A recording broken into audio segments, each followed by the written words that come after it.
Mambo vipi mtu wangu, ni Charity ikiwa ni BMTV Kenya Angaza Mtaani, na siku ya leo tumetembelea kanisa moja hapa jijini Malindi, ambapo tungependa kufahamu ni changamoto gani ambazo kanisa linapitia hususan wakati wa COVID-19. Acha tupate mengi kwa pastor mwenyewe.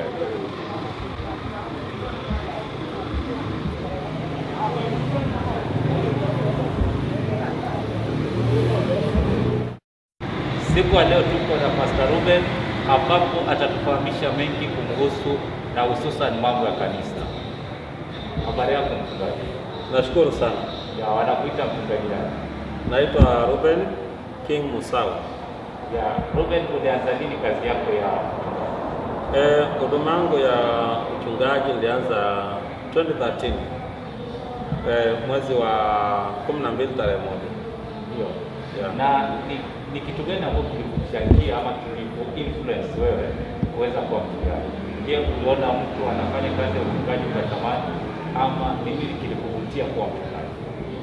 Jambo la kwanza, mimi ni mtumishi wa Mungu na nina huduma ambazo Mungu alinipa. Huduma kama kufundisha haziko nyingi katika makanisa, na pale nilipokuwa ilikuwa sipati nafasi ya kufundisha, so ikabidi nianze kanisa kwa sababu karama yangu ilikuwa ifanyi kazi, na ningeulizwa na Mungu, mbona nilikupa na hukufanya kazi? Na je, mchungaji, ni changamoto gani ambazo utakupitia wewe hususan katika huduma yako? Nyingi ni financial support. Unaweza kuta mshirika anakuita na yuko mbali na una mafuta kwa gari ama hauna tikiti ya kwenda. Kumbuka kama siku moja niliitwa usiku saa 5, ikabidi tutafute bajaji. Kachukua kijana mmoja kanisani ndio kwa safiri. Ilikuwa sina usafiri na sina tikiti, lakini tulipoenda tukarudi, bodaboda akavumilia, kesho yake nikamtafutia pesa nikampa. Yule mwenye aliniita nilimuombea, alikuwa mgonjwa hawezi kuinuka, lakini akainuka hapo, lakini hata hakunipa chochote. Then I just went home like that. Saa 6 nilikuwa nafika kwa nyumba. Na je, mchungaji, kuna siku ushawahi kujutia kwa nini ulikuwa mchungaji? Mara nyingi nimejutia kwa mchungaji. Mara nyingi nimesikia hata nifunge kanisa.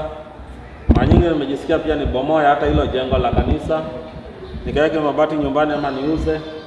Mara nyingi nimepitia challenge. Unakuta sometimes you are fasting, unaumia, unauliza Mungu ili itakuwaje, lakini ukiendelea tuna kuumia hivyo, jibu linatokezea. Kwa hivyo challenge ziko, si ati challenge hakuna, na uchungaji ni kazi nyingine ngumu. Hakuna kazi ngumu kama ya uchungaji. Vizuri. Na ni mambo gani ambayo yanakutia moyo zaidi katika huduma yako? Mambo ambayo yananitia moyo ni wakati naona natumikia Mungu, na kama ni maombi naona yanajibika, Mungu anajibu maombi. Hiyo inanitia moyo kujua kweli Mungu ameniita na nafanya kazi yake vizuri. Ninapoona nimefundisha, baada ya mafundisho nikiuliza maswali naona najibiwa vizuri, kumaanisha wale ambao ni wasikilizaji wangu ama ni wale washirika wanapokea mafundisho yangu na wanayaelewa. Hiyo inanitia moyo sana kuendelea. Licha bado navunjika moyo, lakini nakuta bado naendelea. Na mbali na hayo, je, wakati huu tunapitia hali ngumu sana wakati wa COVID-19. Je, hili janga lishawahi kukuathiri katika kazi zako za uchungaji? Limeniadhiri sana, kwa sababu kuna watu ambao siwezi kuwafikia. Kitu cha kwanza, kuna watu ambao wana simu ambazo ni za screen touch, hawezi kuaccess internet. So nikisema rekodi ujumbe nitume kwa WhatsApp, watu wengi hawana simu za WhatsApp, so hawezi pokea ule ujumbe. Tunaendelea kuwapoteza, na nimepata ripoti nikana kwamba wakati huo ambao hatuwezi kusanyika pamoja katika ibada, watu wengi wanapotea katika hali ya kiroho, wanarudi nyuma zaidi, maana hawakuzwi. Watu wengi ambao wameshakuwa kiroho alafu akafanikiwa, wanasahau Mungu, wanaingia katika ulimwengu na wanapoingia katika ulimwengu wanaacha kutumikia Mungu. Sasa wanabaki wale ambao tena hana uwezo wa kuendelea, nazidi kuendelea na wao. Na kanisani mtu huja kwa ushauri wake mwenyewe, anajishawishi kuja. Huwezi pata mtu kwa nyumbani kumwambia mbona ukwenda kanisani, mbona ukwenda kanisani. No, amekuja mwenyewe, lakini ulikuwa nataka afunguliwe na aendelee ili ufurahi. So challenge ziko, si ati haziko, ziko. Hatuwafikii wale watu wa chini, maana wengi hawana simu za WhatsApp, hawana simu za Facebook. So challenge ambazo tunapitia ni hizo. Wakati wa COVID-19 najua waumini wako nyumbani, wewe pia uko nyumbani, makanisa yamefungwa. Ni mbinu gani ambazo umezitumia ama unatumia kuhakikisha kwa waumini wako unawafikia?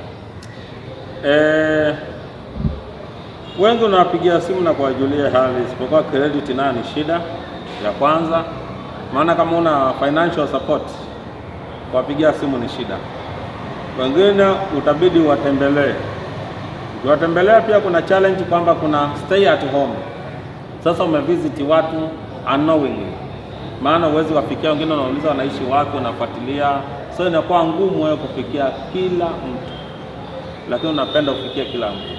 So inakuwa wengine tumewapoteza, maana wengine tulikutana tuna wao Jumapili, hatuwezi wa access tena.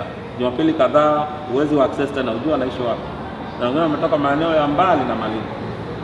Vizuri sana mchungaji. Sasa ukiangalia kuna katika makanisa kuna watu wa matabaka tofauti. Kuna wale ambao wanajiweza na kuna wale wengine ambao hawajiwezi. Je, wewe kama mchungaji umechukua mikakati gani ambao kuhakikisha kuwa unaweza kusaidia wale watu ambao hawajiwezi, hususan wakati huu wa janga la COVID-19?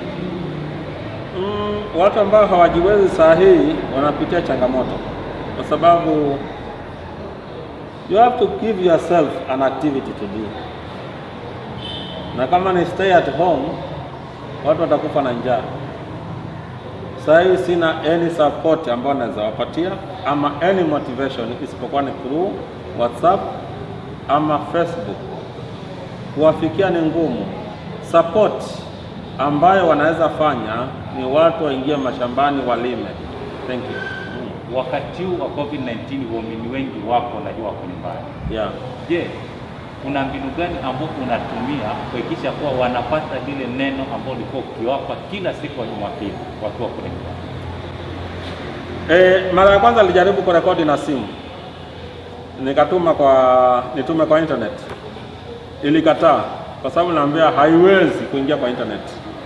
So what I did, ilibidi nikatafuta ushauri, nikaanza kurekodi online. Kurekodi online kuna wenye wana simu za smartphone, so hakuna vile wanapokea huo ujumbe, maana siwezi kuutoa nikauingiza kwa WhatsApp nikautuma. But very soon Mungu atafanya njia. Nikifaulu kuingia kwa YouTube, itakuwa rahisi pia, naweza retrieve nikaingiza kwa WhatsApp. Kwa namna gani inaweza kufanyika, lakini yote ni kwa imani. Unajua Ibrahimu alienda kwa imani, so tunaenda kwa imani, maana ni uzao wa Ibrahimu.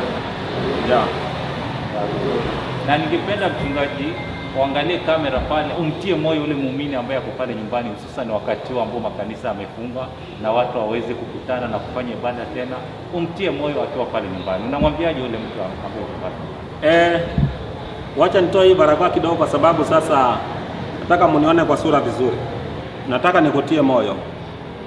Kwa majina naitwa Ruben Musau, kama vile nitangulia kusema.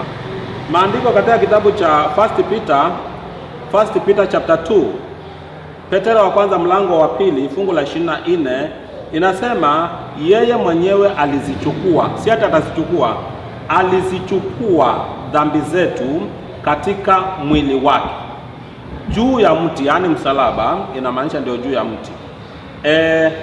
Tukiwa wafu kwa mambo ya dhambi, tuwe hai kwa mambo ya haki, na kwa kupigwa kwake muliponywa. So maandiko anaposema hapa muliponywa, yaweza kuwa wewe ambao uko pale unagonjeka kukosa fedha, unagonjeka kukosa kazi, unagonjeka kupata riziki. Hiyo yote ni maradhi. Maandiko anasema kwamba kwa kupigwa kwake muliponywa, si ati mtaponywa, si ati mumeponywa. muliponywa. It's a past tense, so it's just you to believe. Usiogope wale ambao wanaharibu mwili, lakini tumuogope na tumheshimu yule ambaye anaweza kuangamiza roho. Mungu peke yake ndiye anaweza kuangamiza roho. Tumuogope yeye peke yake. Tusiangalie vile watu wanaongea kutuhusu. Tusiangalie vile watu wanaongea, ama usiangalie vile watu wanaongea kukuhusu wewe, lakini angalia vile Mungu anasema kukuhusu. Ni kwa kupigwa kwake Yesu Kristo pale msalabani wewe uliponywa, na mimi nakutabiria kwa jina la Yesu Kristo kwamba umeponywa. Pokea uponyaji in Jesus name. Sema amen. Thank you. Amen. Na pengine mchungaji, kuna mtu pale amesikia ujumbe wako mzuri, anataka kukupata. Anaweza akakupata vipi? Mimi naweza patikana hapa kanisani wakati wowote kuanzia asubuhi mpaka jioni. Namba zangu ni 07, ama nafikiri unaweza geuza ikaona hapa, inaona vizuri, 713597, na Mungu wa amani atakubariki. Na hiyo namba ambayo unaweza nifikia wakati wowote for prayer and counseling. Basi ndugu yangu, umesikia mwenyewe, ni maneno mazuri ya kutia moyo sana, hususan wakati huu ambao makanisa mengi yamefungwa, watu waweze kukutana tena kufanya ibada. Ni vizuri uwe ukiomba na kufuata neno la Mungu kama ulivyosikia mchungaji akisema. Usikose kutufuatilia peje zetu VMTV Kenya Facebook, VMTV Kenya Instagram na @VMTV Kenya Twitter kwa habari zaidi. Tukutane wakati mwingine.